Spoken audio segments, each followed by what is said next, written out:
I think the issue is with sex is a lot of us feel like we're just supposed to be able to fix it ourselves. But then we think about like, okay, but what sort of sex education have you gotten? Have you ever learned like how your sex drive actually works? How to actually have an orgasm? Like, so, how can you be trying to fix this problem that you don't actually have any resources for? It's not your fault. It's not anybody's fault, but we need to like find actual practical resources, and that's why we're so passionate about the work that we do is we want to give people like, this is the information that you need to have.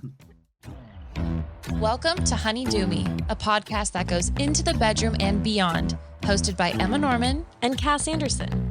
Here at Honey Do Me, we don't have all the answers, so we chat with experts, educators, and badass changemakers to get them. We are here to remind our listeners and ourselves that what we're going through is normal, that we are worthy of love and pleasure, and that we are all in this together. So tell us, honey, how do you do you? Sing 1, 2, 3, 4, 3, 2, 1. Cause no one can do it like we do it, like we do it, like we do it. Cause no one can do it like we do it, like we do it, like we do it. Cause no one can do it like we do it, like we do it, like we do it. We're not allowed to sing on air. Otherwise, I'd keep going, singing a preacher's son. Well, who's to say? Who's to say? To be fair, I just rattled off like a minute and a half of it. She did. I'm not familiar with the tune, but I am now. Yeah, you are. From the Gullet of M Balls. What? Is it I think it's only a gullet if you're eating. If you're eating. But you were just dropping sweet tunes. From my gullet. From your gullet. That sounds like you were throwing up. I was barfing music at just you. like chunks of music. Hello. Welcome to another episode of Honey Do Me. I'm your host, Emma Norman. You want me to do you yet? I'll sing my gullet out if we lay together. One thing I can assure you is that if we lay betwixt each other's legs, I will sing my gullet to you. Sing my gullet to... And I'm a jukebox, baby. You can ask me any song from the 80s to 90s soft rock, and I can do it. That's not a jukebox. That's limited options. Isn't a jukebox every song ever known to man? No, I'm just kidding.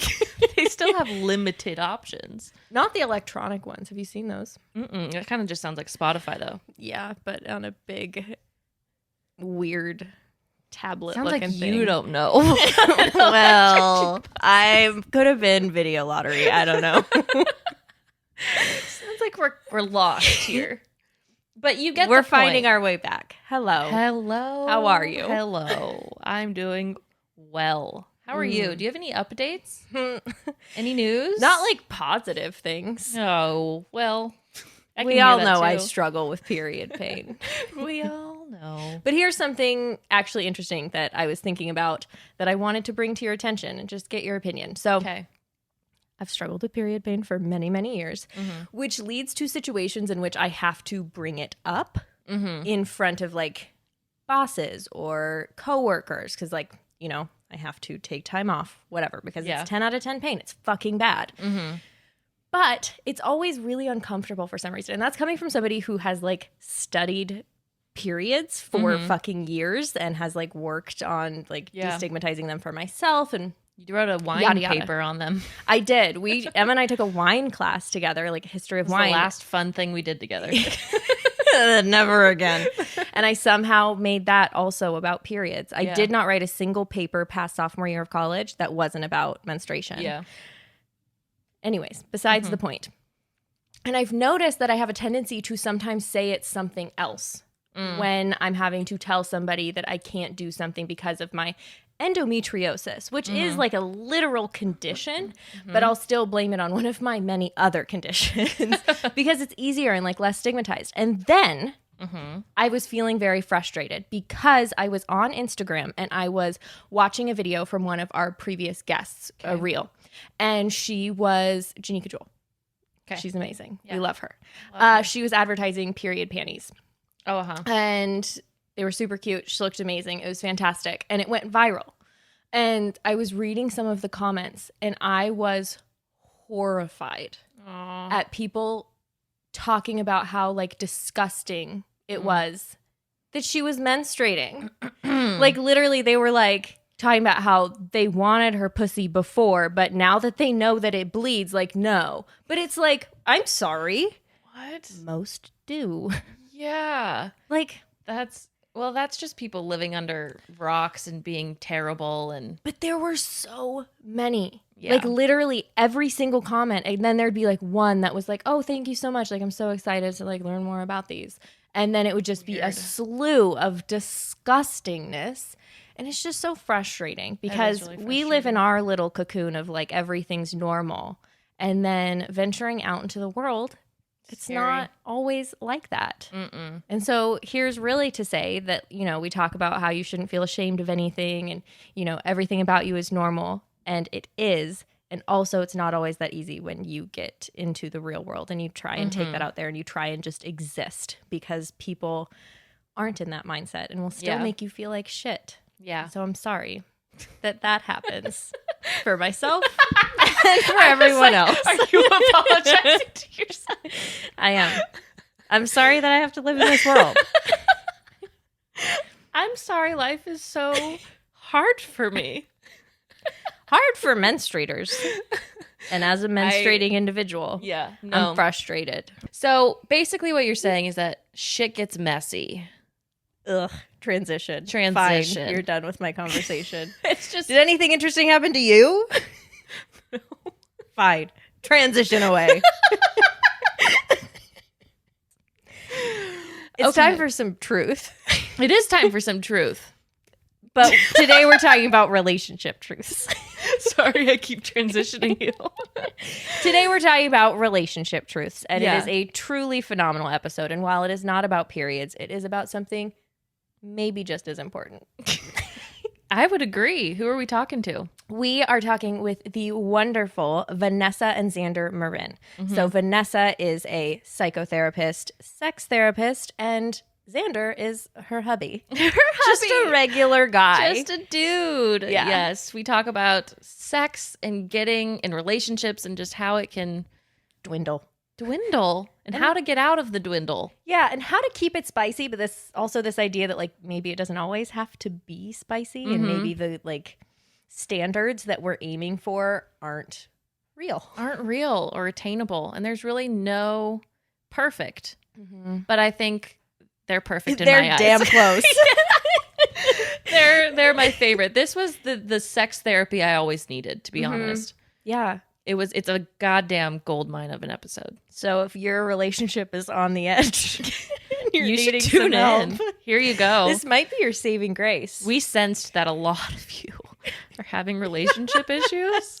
Ugh. Oh. Actually, they've been messaging us, your partners. So this is for you. They don't like you anymore, so you better turn up that spice. Turn it the Just fuck kidding. up. We haven't gotten messages from any of your partners. Emma might be getting direct messages to her own account, but that's another Just issue, my and mom maybe you telling should me she take that doesn't up like with me Emma. anymore. Yeah. That's just personal. That's just a lot of people. That was just my mom. That's just your dad's partner. Eesh. He's not listening. No, never. Well, if you want to hear two actual real people talk about things that are productive. We're real. We're just not productive. Yeah, that's fair. I don't know. Who's to say? I think to we're say? pretty productive, but either way, we'll see you on the other side. Yes, we will. So we are Vanessa and Xander Marin. I'm Vanessa. I'm a licensed sex therapist. And I'm Xander. I am just the regular dude, not licensed in anything.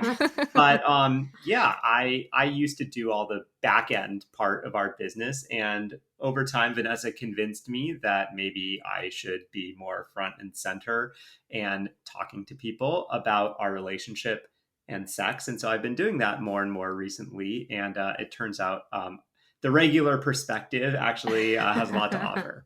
So yeah, together we have a business where we have online courses and master classes where we help couples take their sex lives and relationships from ordinary to extraordinary. I Oh, that's- love that. Such a power couple. Exactly. I mean, I feel like that's such a great dynamic to have the professional and like the layman and how this can be applied to just everyday people. And you guys are actually practicing it, which I think is so perfect. Yeah. I think it's been really fun. Like Xander was saying, it took a little bit of convincing for him because he kept telling me like, well, but you're a licensed psychotherapist. You have a master's degree. Like, I don't have that training. And I'm like, yeah, exactly. Like nobody else that we're talking to has that kind of training. So like, yeah, of course, I feel like I have a valuable perspective to offer, based on my training and experience. But I think that, everybody listening to us are just ordinary people who haven't gotten degrees in this, and they want to know like, yeah, do I have to have a psychology degree to have a great relationship, or do I have to be a sex therapist to have a great sex life? And of course the answer is no, but it's just been really fun for us to talk about our relationship and to acknowledge like we go through our own struggles and challenges with sex, with relationship, with communication, and just to really help like normalize that and give people really practical, actionable tools that work.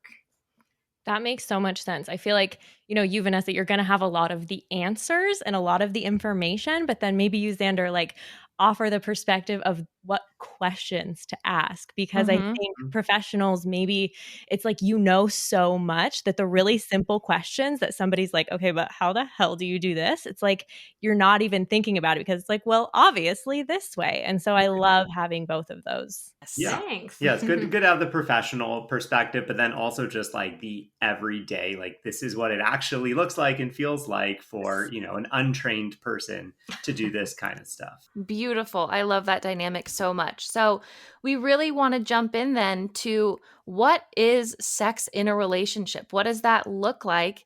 And I guess we want to start with the fun side first. So how do you keep sex in a relationship alive and fun and spicy? Well, I think the first step is normalizing that it's not always fun and spicy. I think most of us have had the experience of like, we have this honeymoon stage in a relationship where early on it feels so exciting. It just feels like you can't get enough of each other. It's so passionate, so intense. And then we get to like the 6-month mark or the 12-month mark or whatever it is. And, things really start to slow down. And I think a lot of people get really nervous at that point. And a lot of relationships end up ending because people feel like, oh, well, we must not be a good match for each other if I just don't want to, jump his bones anymore. But the reality is like, that's just what happens in relationships. I mean, there's even neuroscience behind it of like, there are neurochemicals that can only live for so long. We don't like release those after a certain period of time. So first we got to normalize, like, it's okay. Doesn't mean you're not compatible. Doesn't mean the relationship is doomed. But what we really emphasize is this idea that our sex lives take work. So many of us just want it to work. And that's what the dangerous part of the honeymoon stage is it doesn't feel like work. You're like, it's just all happening and it's great and wonderful. But we really try to promote this message that you have to actively work on your sex life, work on understanding like, what are my blockages? What challenges am I bringing into the bedroom? How is my history affecting this relationship? You need to work on the communication between the two of you. How do you ask for what you want? How do you give feedback?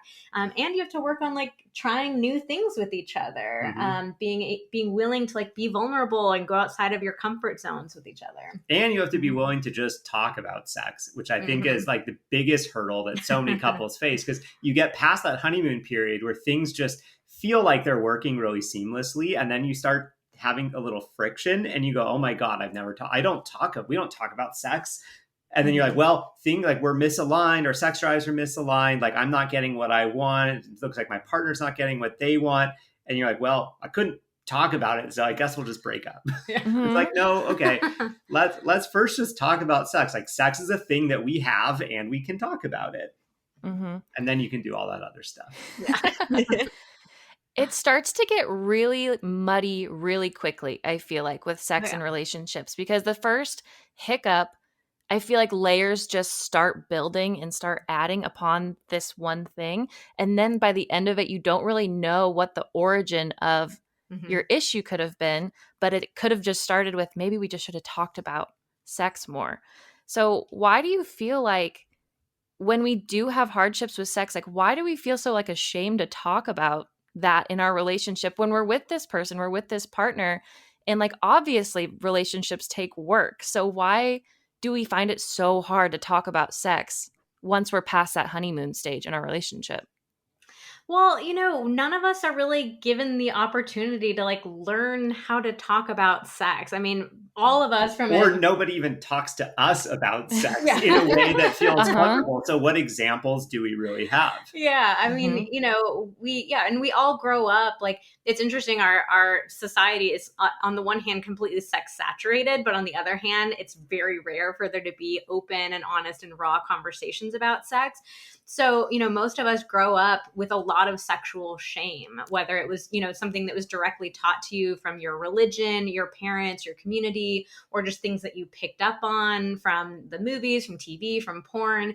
And so it's this thing that on the, it's like a source of great pleasure and excitement for us, but also this source of overwhelming shame and embarrassment. And so it's like, how do we talk about that when we have all this shame? And I think, Emma, like what you're saying is spot on, that a lot of times people wait to talk about sex until there are problems in their relationship. And then all of a sudden it feels very dire. Like, I have to tell my partner that I've never had an orgasm, or I hate that thing that he does, that he thinks that's his signature move and I hate it. And so it's like we don't have any experience talking about it. And then all of a sudden we find ourselves in this really intense situation of like, how do I talk about it?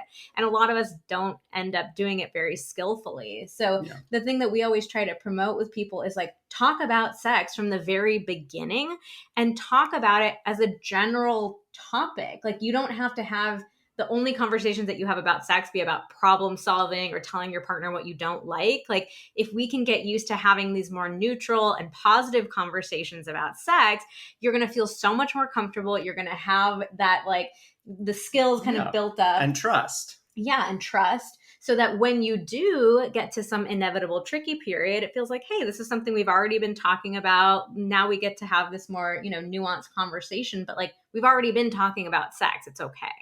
Mm-hmm. Do you have any phrases that you recommend people use when they're starting those conversations? So our first conversations, we always suggest like start talking about sex with no goal, nothing that you're trying to achieve. And so it can be really useful to think about it in terms of compliments. So sharing with your partner, like, what is it that you really enjoy? What is it about them that you find really sexy or appealing or attractive?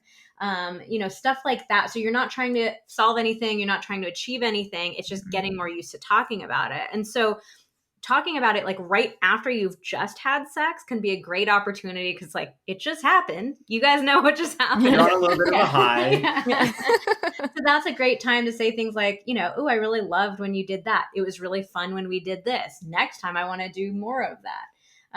But it can be, just like talking about it in that general sense. And we can also put in a little plug for our Instagram account too. Like, this is what we're really trying to do with our account is we show up and do stories together every single day and talk about a different, sex related topic.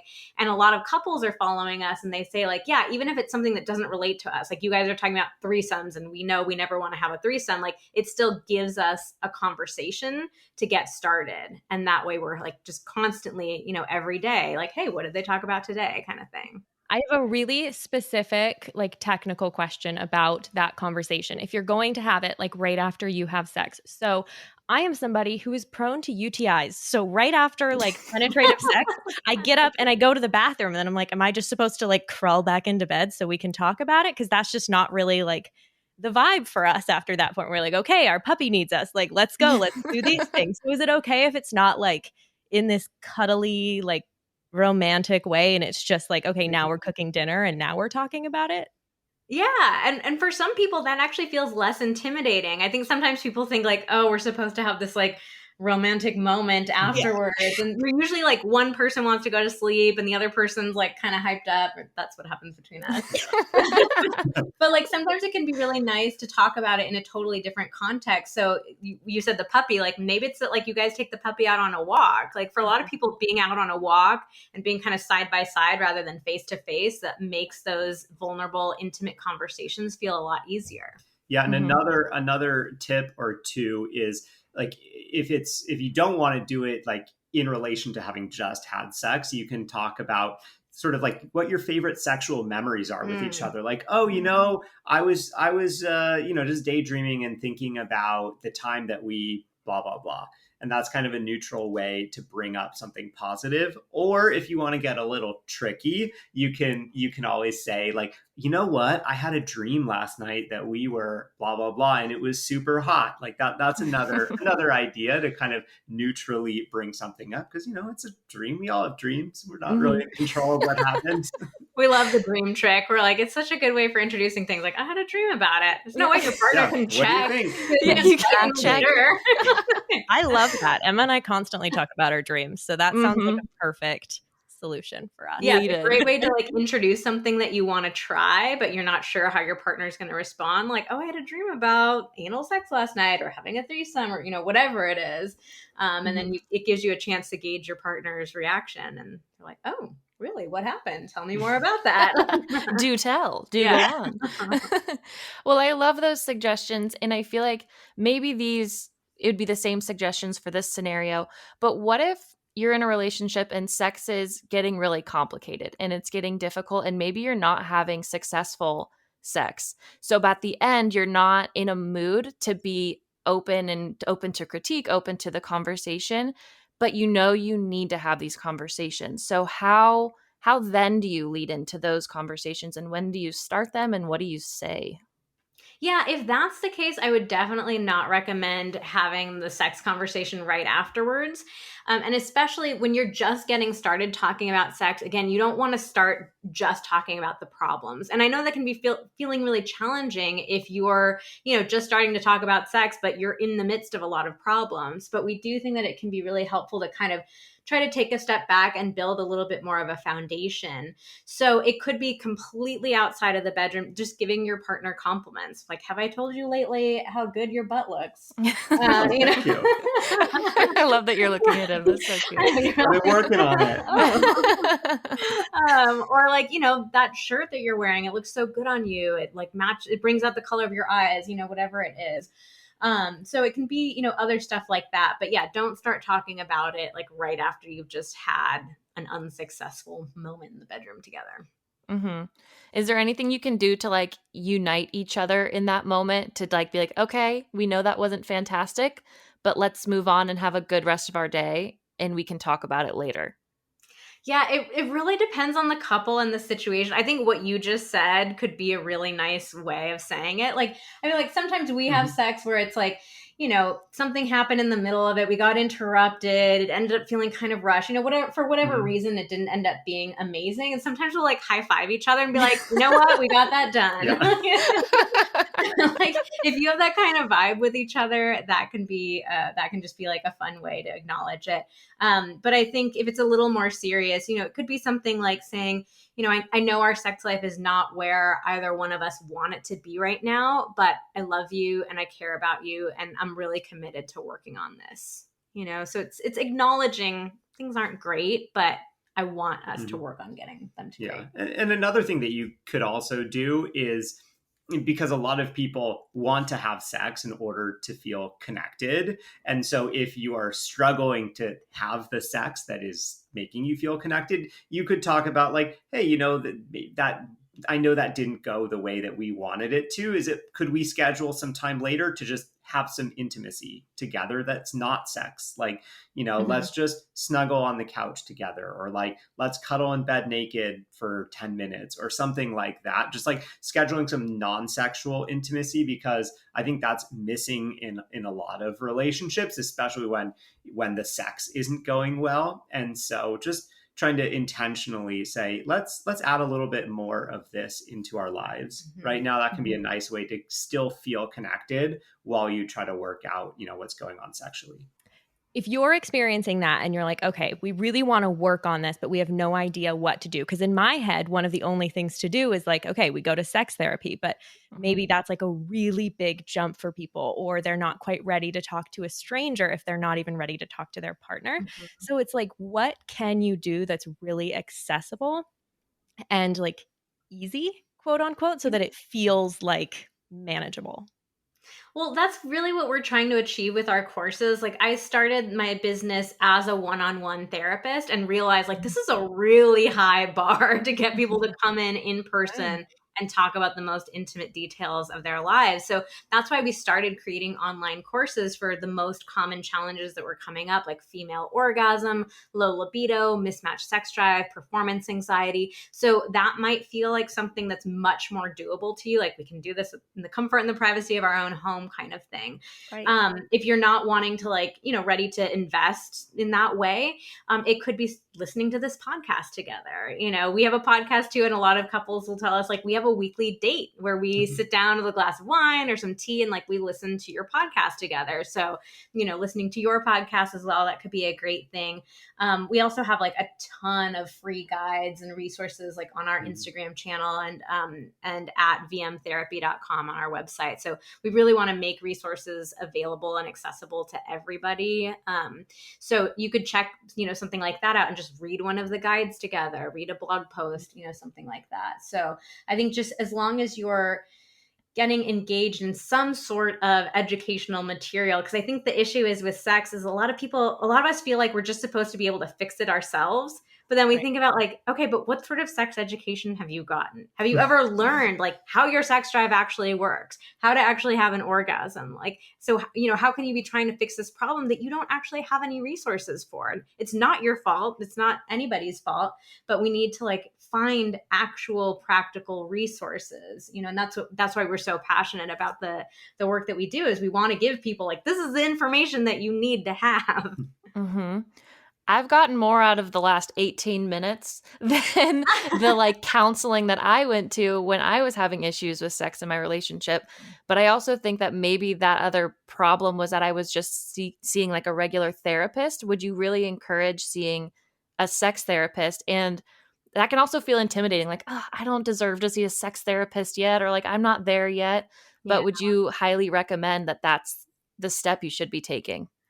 Yeah. So, unfortunately, I'm a licensed psychotherapist. I have my master's degree in it. And to to become a licensed psychotherapist in the state of California, I needed to take a 1-unit class about human sexuality. And all that it really taught me was the anatomical names for our body parts, which I already knew. Lovely. So it was really unfortunate that was the only education that I needed to get in order to become a therapist. And so the vast majority of therapists out there have no training in human sexuality. And they're also humans too, who are dealing with being raised in a sex negative society, having their own sexual trauma and baggage. So when I had a private practice, almost all of my clients came from saying, yeah, we've been doing intensive couples therapy, but we were trying to talk about our sex life, and our therapist is saying, I'm sorry, it's not in my wheelhouse. Mm-hmm. And I think it's criminal, honestly, that you can get licensed to be a couples therapist and not have to do any training in sex. It's well, how does this happen? And so I do recommend, if you are struggling with deeper issues, or you're wanting to do this deeper exploration of who am I and what do I want out of sex, then I definitely do recommend finding a sex therapist. And I just, I'll acknowledge it's hard. There aren't very many of us, and can be quite expensive. So I just want to be totally transparent about those challenges. But if it's something that, that is what you're looking for, and it really can be so beneficial to pretty much every person alive. So I definitely recommend seeking it out if you can. I love everything that you've been saying. And I'm really thinking about this idea that we are expected to know how to be good at sex. Mm-hmm. And I feel like that's definitely something that we bring into relationships, because it becomes such a shameful thing if it's not working out, because then it's automatically this idea that you're not good at sex, even though it's nobody ever, well, until we started doing this podcast, nobody ever taught me how to do doggy style. Why would I be fucking good at that? That makes no, it's not something that I was just born with this knowledge of how to do this. No, not at all. Doggy style expert. It's just something you're born with. I'm sorry. I'm sorry. So I love talking about all of that, because I feel like it takes away a lot of the shame. Yeah, I think there's also like a huge gender dynamic that comes in here with sort of like this stereotype that men are supposed to just know like everything. And, you know, also there's all this research that shows like men do not ask for help, like, or ask for help way less than women. Like men won't ask for directions. They'll spend like an extra hour getting lost before they ask for help. So it's like if a guy will take that long to ask for directions when they're lost, like how much longer do you think they'll take to ask about something sex related, which is even more vulnerable? And so I think that kind of really plays into this thing of like people end up just doing the thing that they feel like they know that they're good at. Because, you know, as a guy, you're like, okay, I don't want to tell anyone that I don't really know what I'm doing. I've had a couple sexual partners now. It seems like when I do these three things, like the outcome is pretty good. So I'm going to stick with that. I'm going to go all in on that. And then all of a sudden, It's the signature move. And then say you find out that actually, you know, your partner, your long-term partner isn't really enjoying that. It puts you in a really tough spot of being like, I don't want to ask for help. I don't really want to acknowledge that I don't know what I'm doing. So that can be really hard. Yeah. And another dynamic that we've been talking about a lot lately is we've been calling it like sexual perfectionism. You know, I think a lot of us struggle with perfectionism in other areas of our lives, and we're really increasingly seeing it pop up in the bedroom as well, where people, you know, we put so much pressure on ourselves to be good in bed, to know what we're doing, and it's turning into this really crippling performance anxiety where people, you know, they don't want to try anything new. They get really freaked out in the moment of like, what am I supposed to do? I don't know, like what I feel like an idiot. I don't know what I'm supposed to be doing. So yeah, that's why, again, like part of the reason why we're so passionate about talking about, you know, real resources and tips, because like, where else are we learning this stuff? So I'm glad you guys are doing the podcast and teaching people how to do doggy style. I will say, like, Cass and I bring it up almost every single time with like very specific sexual positions or something, that we are so anxious about getting criticism of our performance or like how that went over with our partner. And especially me, I hate feeling like clunky, like getting into positions, getting out of positions. So that performance anxiety thing that you brought up makes so much sense. And it makes it hard to have those conversations because you don't want to be told like, yeah, that was a little awkward, or yeah, that looked a little weird, or I didn't really like how that felt. So I think that's another huge barrier to having these conversations, and I feel them firsthand constantly. Because I'll crawl into a hole and I will never come back. Yeah, exactly. You're not alone. We're actually just about, this is like top secret information right now, but we're just about to release a sex positions playbook. And we wanted to like, we go into super nitty gritty detail about like how to get into the position, how to move in that position, how to get out of the position, what positions like transition well into other positions. Because we've bought all these other sex positions guides, and you just see this kind of like sepia toned grainy picture, and you're like, okay, I'm like, what do I do with this? Exactly. Like that's oh my god, I love that detail that we like love getting into. It's like exactly what to do. So you mentioned earlier, you said when we were talking about conversations after sex, like, sometimes we'll just high five and say like, cool, we did it, let's move on. So that sounds really casual and kind of like flippant with your sex life in a relationship. So is it okay to get to that point when you're just casual and sometimes you just like do it to get it done? Like sometimes it just is a routine that you're working through the motions. Yeah. I think that's, so many of us, we take sex so seriously. And for us, like, we're pretty goofy people, we have a pretty silly, playful relationship. So for us in particular, we're like, we don't want to be so serious all the time. Like we're happy when we're being really like, playful and lighthearted with each other. So obviously different couples will feel differently, but I think overall, most couples and most people could benefit from having a little more lightheartedness in the bedroom.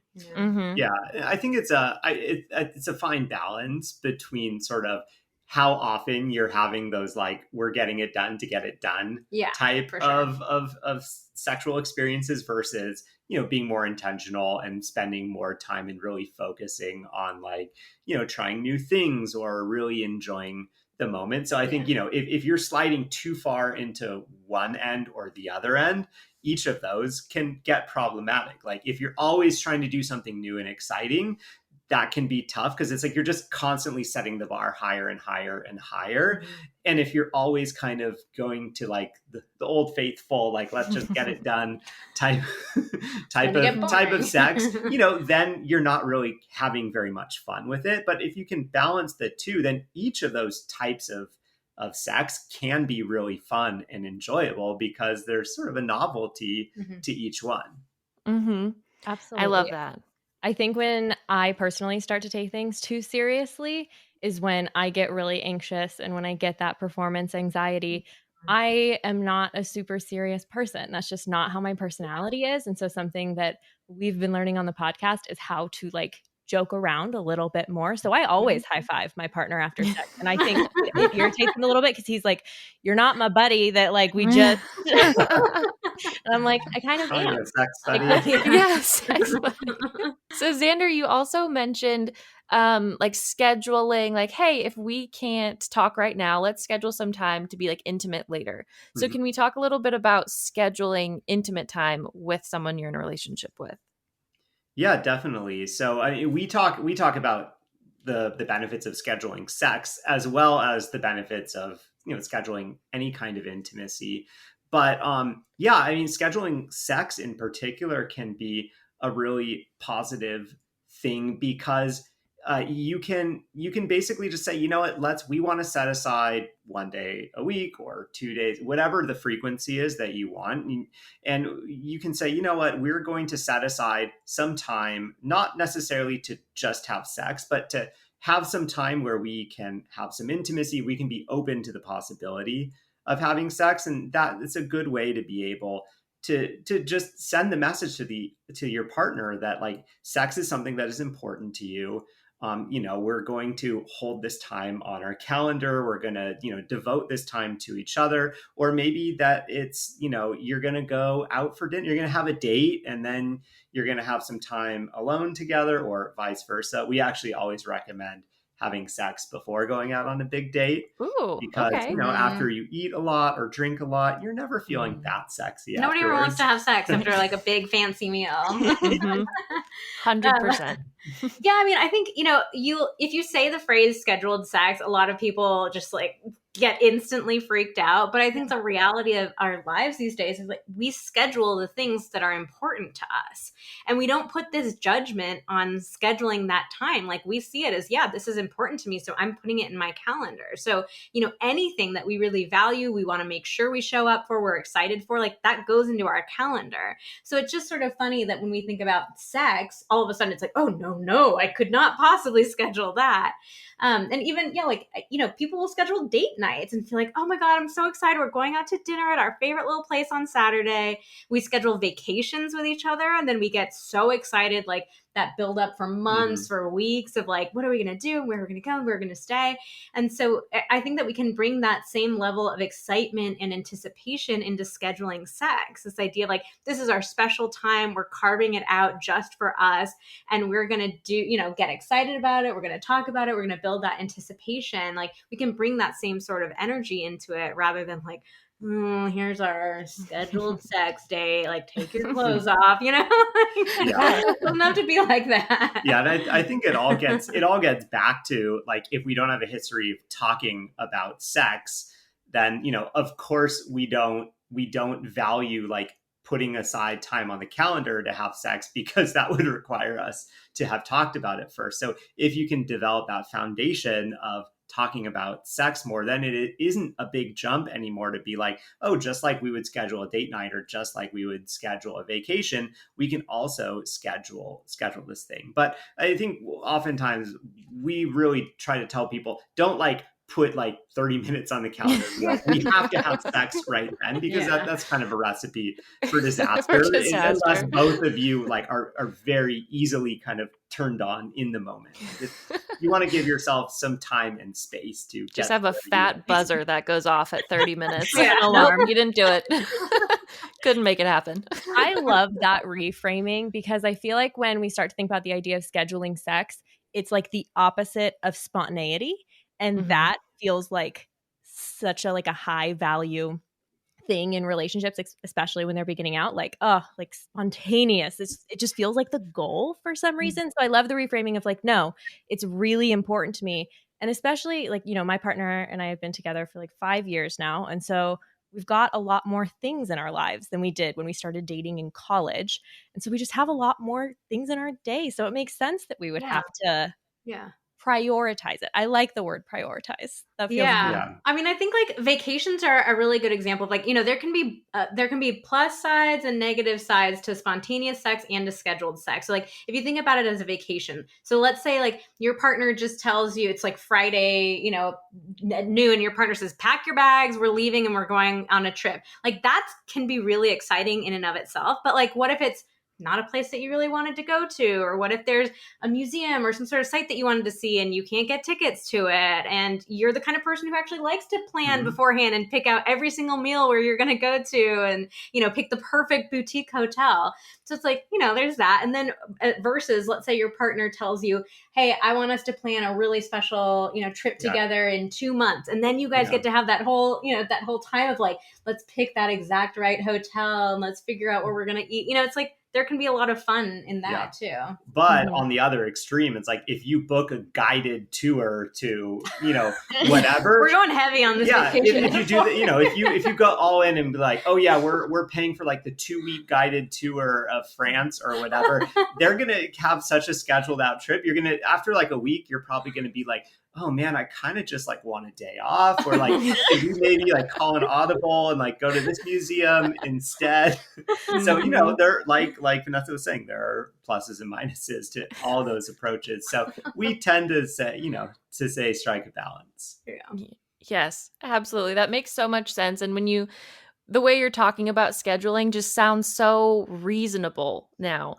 I worked with someone who she was in a long-term relationship, and she's yeah, and then me and my partner have sex scheduled tomorrow. And I was you schedule your sex? She's you don't? And I was no. And I judged it so much because exactly what Cass was saying, it's the opposite of spontaneity. And you think sex should always be this primal thing that takes over you. But sometimes you have to schedule when you're going to be primal because you are a busy lady. Yeah, I mean, I think that's another interesting question to ask yourselves is do I really have that much room in my life for spontaneity? And a lot of us don't. A lot of us are hyper scheduled these days. So you could make a decision to say, you know what, spontaneity is so important to me. I'm going to change my life around so I never have anything scheduled. Go for it. But, I think the reality of most of our lives is that. And I think the other really important piece of this is sex drive types. So most people don't realize there are 2 sex drive types, spontaneous and responsive. We have a whole free guide on our website at vmtherapy.com/free if anybody wants to check it out. But they basically boil down to where you feel desire first, in your head or in your body. So spontaneous sex drive types are going to feel that arousal in their head. So they're going to have that experience of ooh, sex sounds really good right now. Let me go find my partner. Whereas responsive sex drive types need to feel it in their body first before it starts to feel like a good idea. So responsive sex drive types need to have some sort of physical arousal, physical stimulation before they get interested in the idea of going even further. The problem is that what you see on TV and read about in books is always spontaneous sex drive. So everyone just assumes this is how it works. This is how I'm supposed to be. And then if it doesn't happen that way, then you think there's something wrong with you. And so scheduling sex can work really, really well for people with responsive sex drives because it's, you're agreeing to kind of show up, have this intimacy, this connection with each other. And then once you start going, that's when your sex drive starts to kick in and say ooh, this is fun. I want more of this. So that can be a great option. But yeah, I think recognizing we've been taught that it's supposed to look this way, it's supposed to work this way. But for a lot of people, it's actually, the opposite. So we have to understand how sex drive, that's what I mean about we have to understand how sex drive actually works because so many of us are functioning with these unrealistic expectations. I'm so glad you brought up the name of the sex drive, the spontaneous, or is it responsive? Yeah. Because I was listening to Glennon Doyle's podcast actually a couple weeks ago, and they mentioned that, and I had no idea that there were actual names. All you hear is, oh, mismatched sex drive. Nope, you guys aren't on the same wavelength. But you don't know that there's names for them. Mhm. And because I would consider myself responsive. And I always thought that that meant that I was like slow, slow to like the whole sex game. And you kind of get shamed for being that if you're with someone that's spontaneous, because, there's not a lot of conversation that's going on about your sex drives. So that's how it definitely could feel or felt like in my relationship, where it's like, so you're not ready? Like, you're not ready right now? It's like, no, foreplay with me and we can get ready. But I don't want to feel wrong for being a responsive sex drive. And I'd never heard of actual terms for it.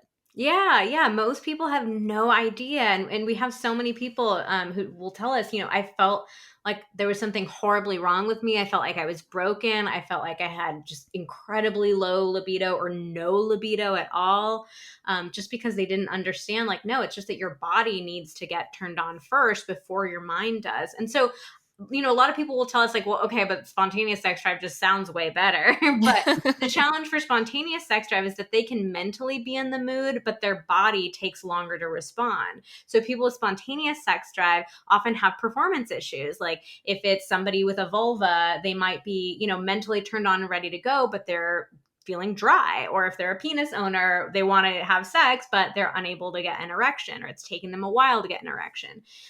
So, there are pros and cons to each type. It's not just that like spontaneous is the fun one and responsive is like the lame party pooper. Yeah. Yes. But of course it all gets back to like talking about it and just like having that baseline discussion of sex, because if you are a responsive sex drive type, having more regular conversations about sex that aren't based on like the problems in your sex life, that are just about like sex in general, or just topics of sex that maybe don't even impact you in that moment. That's a way for your sex drive to respond to something. Because oftentimes once you start talking about it, all of a sudden you're like, oh, this feels like a good idea now.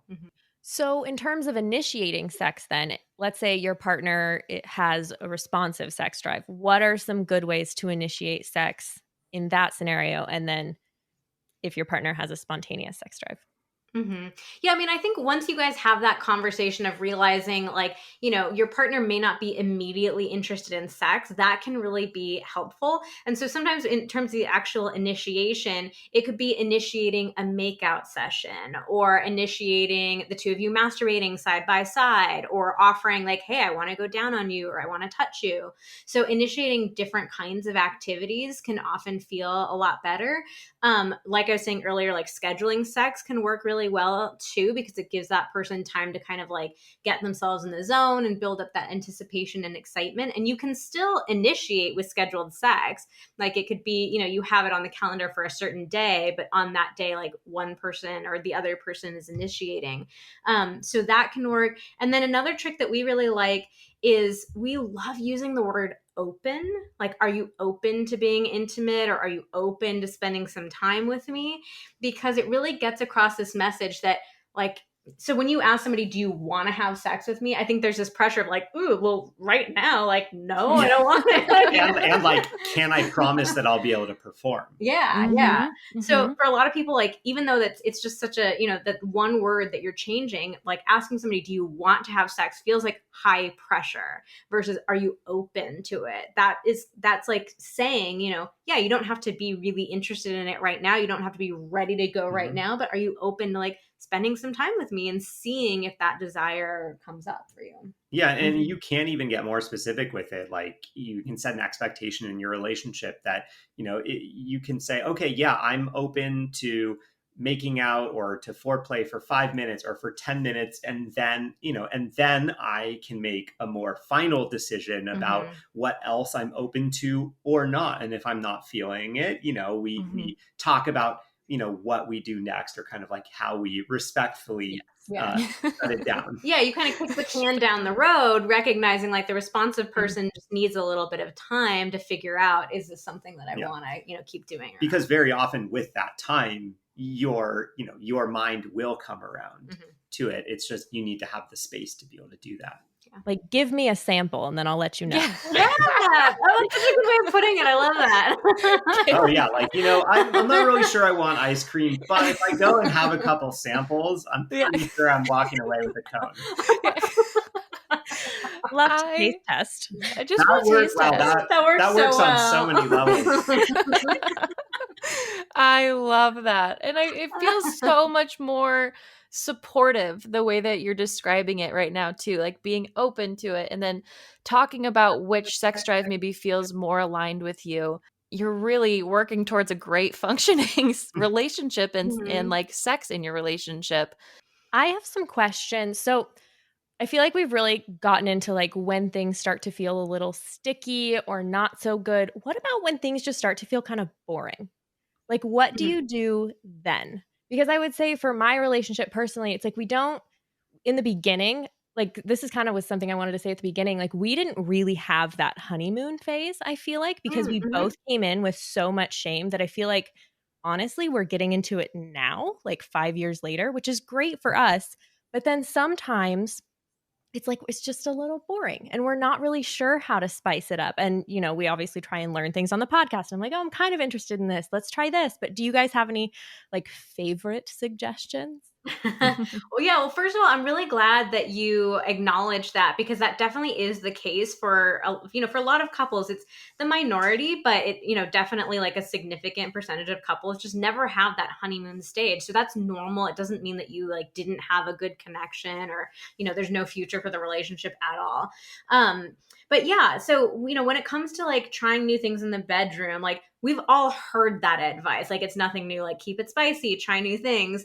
But it actually is really good advice. It's really been like scientifically shown that when we try new things, like in the bedroom and out of the bedroom, it just lights up different parts of our brains. It keeps us excited and engaged. It helps us see our partner in a new light, see ourselves in a new light. So it's really good advice. The problem is that most of us just don't actually do it. Or we don't know how to. Or we don't know how to. Yeah. So I think a good place to start is to actually lower the bar. So I think a lot of people hear the phrase like keep it spicy or try something new and you leap to having to enact these like really elaborate fantasies or these role play scenarios or like, acrobatic positions. Yeah, tying each other up. And it's like there's nothing wrong with any of that stuff. Like if you're into that, do it. That's awesome. But for a lot of people, they're like, oh, that just feels so different from the like 3 minutes of missionary style course that I'm having right now. It's a huge jump. Yeah. So, you can get that same benefit of trying something new from making much smaller changes. So it could be something like if you guys always have sex at night, could you have it in the morning? If you guys always have intercourse, that's like the main thing that you do, could it be that you do oral sex as the main event instead? Could it be even something as simple as like your favorite standby positions? Try putting a pillow under, whoever's butt is on the bottom so you get like a slightly different angle on it. So, it doesn't need to be anything overwhelming or intimidating. Like these little changes can make a surprisingly big difference. Yeah, I think a lot of people, when it comes to trying new things, it's a confidence issue. And a lot of people get confidence backwards, thinking that they can't try something new until they have confidence. But the reality is you can't build confidence without actually kind of leaning into trying something new or awkward and developing a track record of being able to do it. Survived it. Yeah, like surviving it. And that's what actually builds confidence. So yeah, of course, jumping to something that is like totally different from what you're doing is probably not the best idea. But starting slow with just like small little changes is kind of going to get a ball rolling, and pretty soon it's going to feel much more easy to make what feels like a bigger jump right now, because you have that confidence and you're like, oh yeah, well, we've implemented these like 5 new things and now it wouldn't be that weird we could try one of those acrobatic positions. And I mean, spoiler alert, like often you probably won't like it. Like most of those acrobatic things are like wheelbarrow are not actually very good. They're just novel. It's so great to keep highlighting small steps, because so often when we think about sex, we think about what you were saying, the big novelty, the big steps, the big crazy stuff. So, but I've tried like one little switch in my foreplay before, and it's like completely changed how I wanted to start doing foreplay or moves I wanted to start trying out. So it really is important to start with those little baby steps, even though it feels like maybe you're not making as much progress, but you really can be. Mm-hmm. because Yeah, you're like absolutely. building trust with yourself and your mhm. partner. So it's like those other steps just aren't so scary. I bought a light, like a room changing. It's like a galaxy Oh, yeah, light. we love those. And I was like, oh my God, this is just so fun and different. It's like we're having sex in space. Like, how kinky am I? Like, I'm not ready to like, spank you with anything yet, but like we're getting there. I'm building trust. Yeah, we Yes. always recommend just like small bedroom makeover type things as like a huge thing that makes a difference. Like the light is something we always talk about, especially The if red you're setting? like a reddish Try out the light red can be really really good, and also kind of help with like body confidence issues because it just softens everything. But then also just like keeping your bedroom cleaner, trying to move things around so it feels a little bit more like a hotel bed, like a hotel room or something like that, because there is a reason why people like hotel sex. Nice, And just, clean room. those little things, putting some, getting a speaker for your bedroom and having, a Music. little music, a little DTF playlist.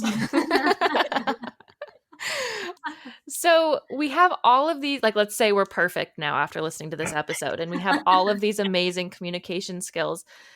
Are we still going to be like run into problems? Like, is there a perfect partnership? Is there a perfect relationship that we're striving towards, or is it just constantly working on it? No. No such thing. Yeah, no, you're gonna run into issues in your sex life throughout the rest of your life. That's just what life is. Life throws us curveballs. We think we're in a good groove and we've got it down, and then all of a sudden, we got a curveball thrown our way.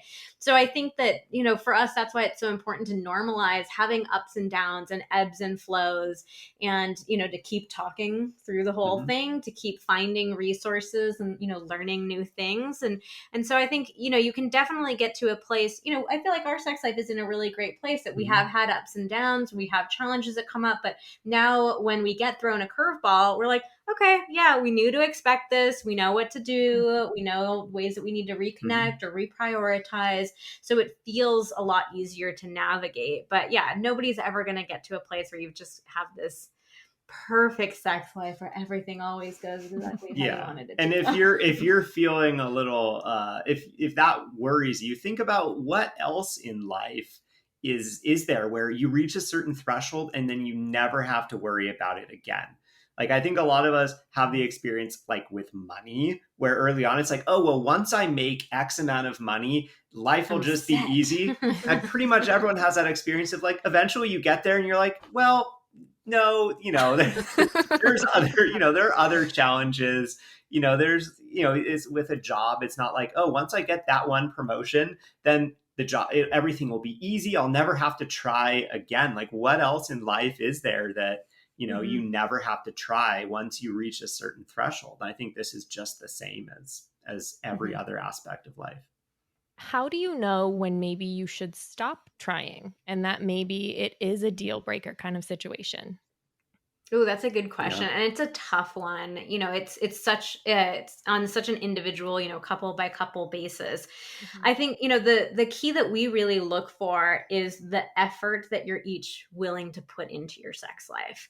So if you have a partner who's, it's one thing for us to be nervous, ashamed, scared. I don't know how to start. I don't know how to talk about this. I don't know what to do. Like, that's totally understandable. But if you have a partner who's just a brick wall of like, no, I'm not, I'm not going to therapy. I'm not listening to that podcast with you. I'm not changing anything. That's going to be really challenging. And also there, if you have a partner there's one partner who's completely content and happy with their sex life and the other who's not, and they're not willing to budge, like, things are good with me. I don't care. I'm not going to do anything different. That's going to be really tricky too. So, it's of course really complex, and there are lots of other factors that can feed into it. But I think looking at that level of effort that you're each willing to put into it. Yeah, I think it's just that, willingness to change or openness to try something new. And it's one thing if you're like, I'm open and I'm willing, but I'm scared, but all these things are coming up, these feelings are coming up, the shame is coming up, versus no, I'm just not open to that at all, because I think that sex should be something that just happens naturally. And I know exactly what I'm doing now. And that's all I need to know. I think the big distinction.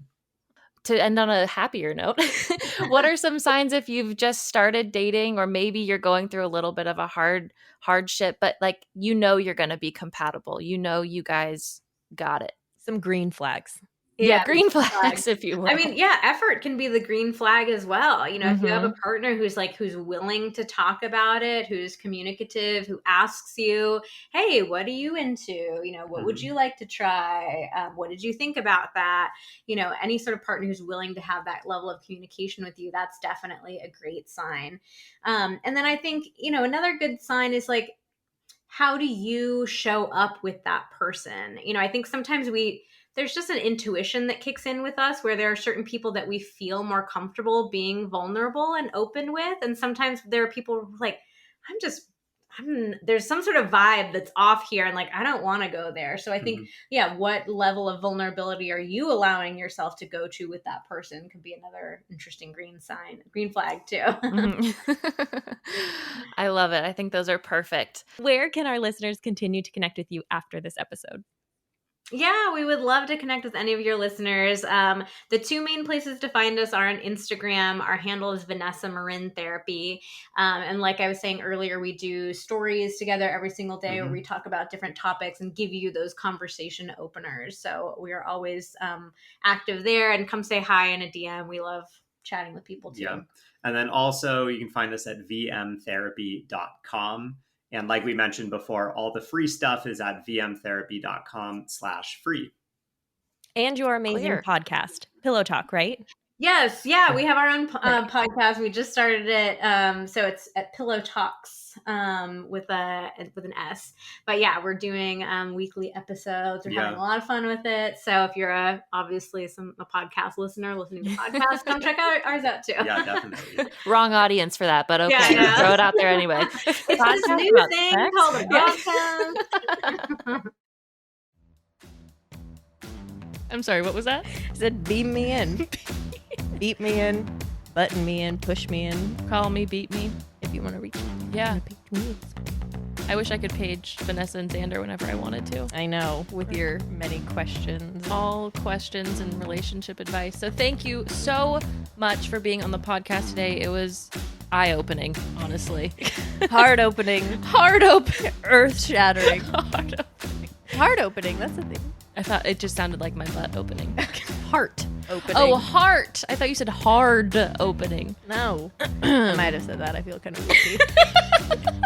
TBH, it's been a hard week for me. It's been a hard opening week for Cass. It's a rough start to this next chapter of my life. But I don't know. Here we go. I haven't started a chapter. On that note, if this episode was helpful for you, send it to your partner. Scare them a little bit. Scare them a little bit. Say, I found a really good point in this, and don't tell them which one. I think this could really help you With that problem that we've been experiencing. Just be toxic. I think it's toxic fall. I think that's what we should do. It was hot girl summer, and now it's toxic fall. It's toxic fall. Just say you could learn a lot from this. Vanessa and Xander would be so disappointed in this closure. This is what I took away. It's called balance, because they're so perfect and beautiful that we need to balance it out with a little toxicity so that you know what the real world is. A little reality, okay? Yeah. God. So send this to your partner. And if you don't have one or you don't want to, send it to somebody else that you think it would be valuable to. Your mom, maybe. I don't know. Exactly. And also, because Cass cut me off, thank you to our listeners for tuning in. The organization is disgusting. Disgusting. It's Fine foul if we're going to this just week. bring it all up. Head on over to Apple Podcasts, rate, review, and subscribe to Honeydew Me. It means so much to us. Don't switch voices like that. And if this is the episode that is going to get you to leave a review, go ahead and, leave 2 of something. I don't care what it is, but 2 of things are in a relationship. You know what I mean? A pair. A pair. Leave a pair of something. You could be in a relationship with more than one person. That is totally valid. I don't know if this... I don't know. But we're just You talking. can leave multiple if you want. Yeah, do whatever. Or Leave more than one thing. more than one thing. There you go. Yep. Did that make sense? Are you guys following along? Did you catch that? Tuning in. Jeffrey, did you catch it? That's RIT. That's RIT. Oh, that's right. He went home 6 months ago. He never started. We never paid him. Ugh. All right. Well, we'll get on that. Jeffrey, we'll see you next week. Yeah. Bye. Bye.